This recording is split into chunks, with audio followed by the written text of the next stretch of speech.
رات کے تقریباً 11 بج رہے تھے۔ سال تھا 2025۔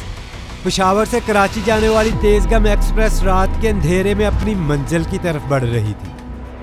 زیادہ تر مسافر سو چکے تھے، کچھ موبائل پر مصروف تھے اور چند لوگ کھڑکی سے باہر گزرتی روشنیاں دیکھ رہے تھے۔ سب کچھ معمول کے مطابق لگ رہا تھا، لیکن اسی ٹرین کے اندر خاموشی سے ایک تلاش جاری تھی۔ 2 پولیس اہلکار، کانسٹیبل شہزاد عرفان اور محمد بلال، ایک بوگی سے دوسری بوگی کی طرف بڑھ رہے تھے۔ ان کے ہاتھ میں ایک تصویر تھی۔ وہ آہستہ آہستہ مسافروں کے شناختی کارڈ چیک کر رہے تھے۔ مسافروں کو لگا یہ صرف معمول کی چیکنگ ہے، لیکن حقیقت میں پولیس ایک ایسے شخص کو تلاش کر رہی تھی جس پر 3 افراد کے قتل کا الزام تھا۔ تقریباً 1.5 گھنٹے تک ٹرین میں خاموشی سے تلاش جاری رہی۔ پھر اچانک ایک شناختی کارڈ اس تصویر سے میچ کر گیا۔ چند لمحوں میں بوگی میں ہلچل مچ گئی اور مسافروں کی مدد سے پولیس نے اس شخص کو قابو کر لیا۔ اس کا نام تھا ہارون۔ لیکن اصل کہانی گرفتاری پر ختم نہیں ہوئی۔ چند ہی دن بعد یہی ملزم پراسرار حالات میں مارا گیا۔ پولیس کا کہنا تھا کہ اسے آلائے قتل برآمد کرنے کے لیے لے جایا جا رہا تھا، جبکہ اس کے اپنے ساتھیوں نے فائرنگ کر دی۔ لیکن سوال یہ ہے، کیا واقعی ایسا ہی ہوا تھا؟ کیونکہ human rights commission of Pakistan کی ایک رپورٹ کے مطابق صرف 2025 کے پہلے 8 مہینوں میں پنجاب میں 670 پولیس مقابلے ریکارڈ ہوئے، جن میں 924 ملزمان ہلاک ہوئے، اور حیران کن طور پر اسی عرصے میں صرف 2 پولیس اہلکار مارے گئے۔ یہ اعداد و شمار ایک بڑے رجحان کی طرف اشارہ کرتے ہیں، اور ان تمام واقعات کے بیچ ایک نام بار بار سامنے آتا ہے: کرائم کنٹرول ڈپارٹمنٹ، CCD۔ تو سوال یہ ہے، یہ ادارہ آخر کب اور کیوں بنایا گیا، اور چند ہی مہینوں میں یہ پنجاب کی شاید سب سے طاقتور پولیس فورس کیسے بن گیا؟ کیا CCD واقعی لاہور کے انڈر ورلڈ کو کچل رہی ہے، یا پھر پنجاب میں انصاف کا ایک نیا اور خطرناک طریقہ جنم لے چکا ہے؟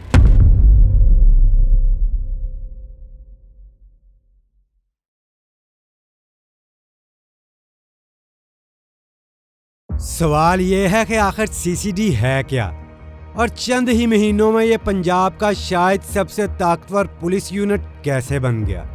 اس کہانی کی جڑیں 2024 کے بعد اس دور میں ملتی ہیں جب پنجاب میں سنگین جرائم کی شرح تیزی سے بڑھ رہی تھی۔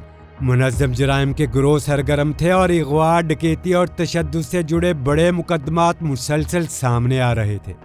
اسی صورتحال کے بعد صوبائی حکومت نے فیصلہ کیا کہ پولیس کے اندر ایک ایسا مخصوص محکمہ بنایا جائے جو صرف سنگین اور منظم جرائم کی تحقیقات کرے۔ چنانچہ قانون سازی کے بعد ایک نیا ادارہ قائم کیا گیا، کرائم کنٹرول ڈپارٹمنٹ، مختصراً CCD۔ یہ ادارہ پولیس کا ہی حصہ ہے، لیکن اس کا دائرہ کار عام تھانوں سے مختلف رکھا گیا۔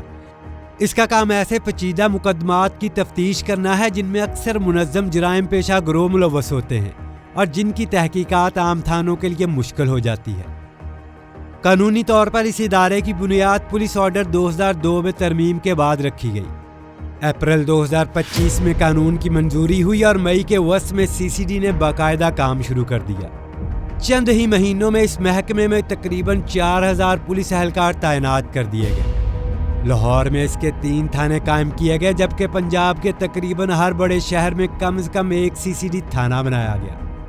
بظاہر اس پورے نظام کا مقصد واضح تھا: سنگین جرائم میں ملوث گروہوں کے خلاف تیز اور مؤثر کارروائی۔ لیکن یہاں ایک اہم سوال پیدا ہوتا ہے، اگر CCD بنیادی طور پر تفتیش کے لیے بنایا گیا تھا تو پھر چند ہی مہینوں میں اس کا نام پنجاب کے درجنوں پولیس مقابلوں کے ساتھ کیوں جڑنے لگا؟ اور یہی سمجھنے کے لیے ہمیں دیکھنا ہوگا کہ CCD عملی طور پر کام کیسے کرتا ہے۔ 200 CCD دراصل پنجاب پولیس کے اندر قائم کیا گیا ایک خصوصی تحقیقاتی یونٹ ہے۔ عام طور پر جب کسی علاقے میں کوئی جرم ہوتا ہے تو اس کا مقدمہ سب سے پہلے مقامی تھانے میں درج کیا جاتا ہے، لیکن اگر وہ مقدمہ سنگین نوعیت کا ہو یا اس میں کسی منظم جرائم پیشہ گروہ کے ملوث ہونے کا خدشہ ہو تو اس کیس کی تفتیش CCD کو منتقل کی جا سکتی ہے۔ پنجاب پولیس کے سربراہ کے پاس یہ اختیار ہوتا ہے کہ وہ کسی بھی مقدمے کو CCD کے حوالے کر دے۔ CCD کے سربراہ سہیل ظفر چٹھا کے مطابق اس ادارے کا تصور اچانک سامنے نہیں آیا۔ ان کے مطابق 90 کی دہائی میں پہلے کرائم کنٹرول برانچ قائم کی گئی، بعد ازاں 2013 میں کرائم انویسٹیگیشن ایجنسی CIA بنائی گئی تاکہ بڑے جرائم کی تفتیش کی جا سکے۔ بعد میں 2024 میں آرگنائزڈ کرائم یونٹ بنایا گیا تاکہ بڑھتے ہوئے منظم جرائم سے نمٹا جا سکے۔ اسی سلسلے میں پولیس آرڈر 2002 میں ترمیم کی گئی، آرٹیکل B18 کو ختم کر کے C18 شامل کیا گیا، جس کے بعد اپریل 2025 میں قانون منظور ہوا اور مئی کے وسط میں CCD نے باضابطہ طور پر کام شروع کر دیا۔ آج اس محکمے میں تقریباً 4000 پولیس اہلکار تعینات ہیں، اور اس کے افسران کو یہ اختیار بھی حاصل ہے کہ وہ تفتیش کے دوران کسی بھی ایسے ملزم کو اپنی تحویل میں لے سکتے ہیں جو سنگین جرائم میں ملوث ہو، حتیٰ کہ اگر وہ پہلے سے پولیس کی حراست میں ہی کیوں نہ ہو۔ CCD کے مطابق اس ادارے کے قیام کے بعد پنجاب میں جرائم کے خلاف کارروائیاں تیز ہو گئی ہیں۔ ادارے کا دعویٰ ہے کہ سنگین جرائم میں تقریباً 70% کمی آئی ہے، جبکہ قتل کے مقدمات میں بھی تقریباً 35% کمی ریکارڈ کی گئی ہے۔ لیکن یہی وہ مقام ہے جہاں سے اصل بحث شروع ہوتی ہے، کیونکہ جہاں ایک طرف CCD خود کو جرائم کے خلاف ایک مؤثر ہتھیار قرار دیتا ہے، وہیں دوسری طرف کچھ انسانی حقوق کی تنظیمیں اس کے طریقہ کار پر سنگین سوالات اٹھا رہی ہیں۔ مثال کے طور پر human rights commission of Pakistan کی ایک فیکٹ فائنڈنگ رپورٹ میں کہا گیا ہے کہ پنجاب میں ہونے والے کئی پولیس مقابلوں میں ایک عجیب مماثلت نظر آتی ہے۔ اکثر واقعات میں کہانی تقریباً ایک جیسی ہوتی ہے۔ پولیس کے مطابق ملزمان کو گرفتار کرنے کے لیے کارروائی کی جاتی ہے، ملزمان فائرنگ شروع کر دیتے ہیں اور پھر جوابی کارروائی میں وہ ہلاک ہو جاتے ہیں۔ رپورٹ کے مطابق یہی بیانیہ پنجاب کے مختلف اضلاع میں بار بار سامنے آیا۔ کچھ متاثرہ خاندانوں نے یہ بھی دعویٰ کیا کہ انہیں اپنے عزیزوں کی لاشیں فوری طور پر دفنانے کے لیے دباؤ ڈالا گیا۔ یہی وہ سوال ہے جس نے اس پورے معاملے کو ایک بار پھر بحث کے مرکز میں لا کھڑا کیا۔ لیکن اس بحث کو سمجھنے کے لیے ہمیں تھوڑا پیچھے جانا ہوگا، کیونکہ پنجاب میں پولیس مقابلوں کی روایت آج کی نہیں ہے۔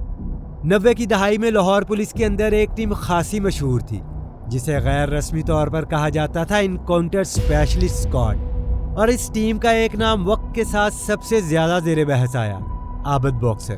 پولیس ذرائع کے مطابق 1993 سے 1999 کے دوران عابد باکسر درجن پولیس مقابلوں میں شامل رہے، جن میں 100 سے زائد افراد ہلاک ہوئے۔ اسی دور میں لاہور اور اس کے اطراف میں پولیس مقابلوں کی تعداد تیزی سے بڑھی، اور اندازہ ہے کہ 1997 سے 1999 کے درمیان تقریباً 1000 افراد ایسے مقابلوں میں مارے گئے۔ لیکن ان واقعات کی حقیقت پر اس وقت بھی سوال اٹھتے رہے۔ آج بھی یہی بحث ختم نہیں ہوئی، اور یہی وہ مقام ہے جہاں ایک بنیادی سوال پیدا ہوتا ہے: کیا CCD واقعی جرائم کے خلاف ایک مؤثر ہتھیار ہے، یا پھر ایک ایسا نظام جہاں فیصلہ عدالت میں نہیں بلکہ میدان میں ہوتا ہے؟ دوستو، آپ کیا سوچتے ہیں؟ اپنی رائے کمنٹس میں ضرور بتائیں۔